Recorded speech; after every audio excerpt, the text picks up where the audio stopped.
As you have people trying to talk about everything that's happening with ICE, Minneapolis, and Alex Preddy on social media, we're now seeing claims that TikTok is censoring content about those specific topics. There are people saying that when they've tried to post about it, they get no views or the content stays under review instead of getting uploaded. And that's also something I can confirm that's what happened with us as well. But for their part, you've got TikTok claiming that they've been dealing with a power outage that's impacting their services, including their algorithm. And with that, you've got some reports noting that people posting any kind of content, no matter the subject, they've been dealing with outages and glitches as well. But still, you have many, including politicians, taking these censorship claims seriously because it comes the same weekend that TikTok announced new US ownership of the app. And people, they're already skeptical of these companies and their ties to Trump. Right under the newly announced US joint venture, the three new managing investors include the private equity fund Silver Lake tech company, Oracle, and investment firm MGX, which each hold a 15% share, and ByteDance still gets to hold on to a share of just under 20%. Also, as for how security concerns are being addressed, US user data will now be stored in Oracle's user cloud, and the algorithm will also be retrained, tested, and updated based on US user data, and algorithm recommendations will again be secured by Oracle. And so with all that, you have TikTok saying that this new deal will, quote, safeguard the US content ecosystem through robust trust and safety policies and content moderation. But many people, they're not thrilled to hear that these companies have any say in the content moderation on the app. Right? Because among other things, Oracle, as you may know, is co-founded by Trump ally Larry Ellison, who's lobbied for the president. And his son, David Ellison, is the new CEO of Paramount Skydance, which is now overseeing CBS News' rightward shift,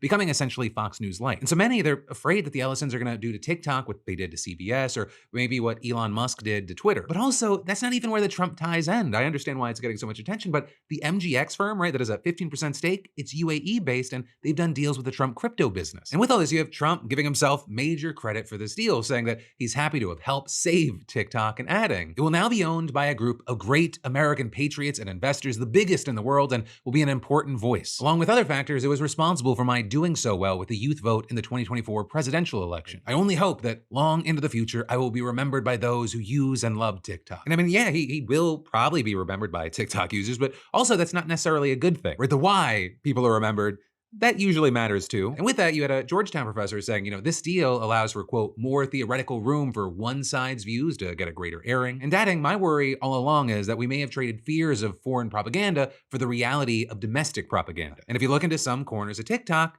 people share those concerns. It will safeguard the U.S. content ecosystem through robust trust and safety policies and content moderation. I don't think that we're scared enough.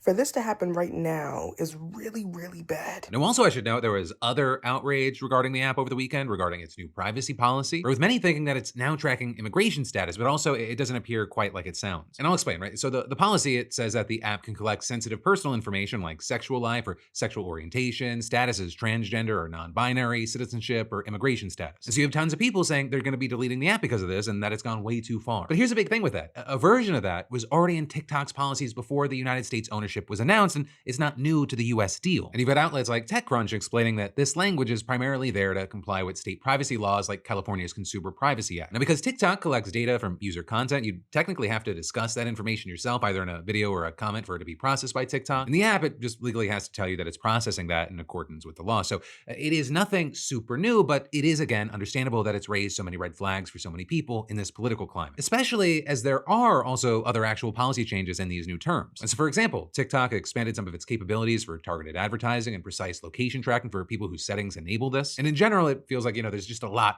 going on with TikTok right now, and it's gonna be very interesting to see how this handoff works. As far as my personal take, I don't trust it, but I also don't trust any of the other social media companies. None of them are on our side. Like, I wouldn't make a list of best social media companies. I would make a list of least worst, which is also why, whether you're a consumer or a creator, I constantly recommend that people follow and create for every platform in any way they can get information out. Because you really never know if any of these platforms are gonna push the psycho button like we saw with Elon Musk and Twitter. Like, if you're not expecting X feeds to look drastically different near the midterms, you're crazy. And so that's why, one, yes, I constantly recommend people, follow me on all these social media platforms right here, but also text me at 813-213-4423 to jump on the text line, and go to the Daily Dip website and get your daily emails, especially as you're openly seeing all these billionaire CEOs of these platforms kind of just like bending the knee to Trump, giving him money. And whether it's this video or anything I post, again, you can go to the description, find all my things everywhere.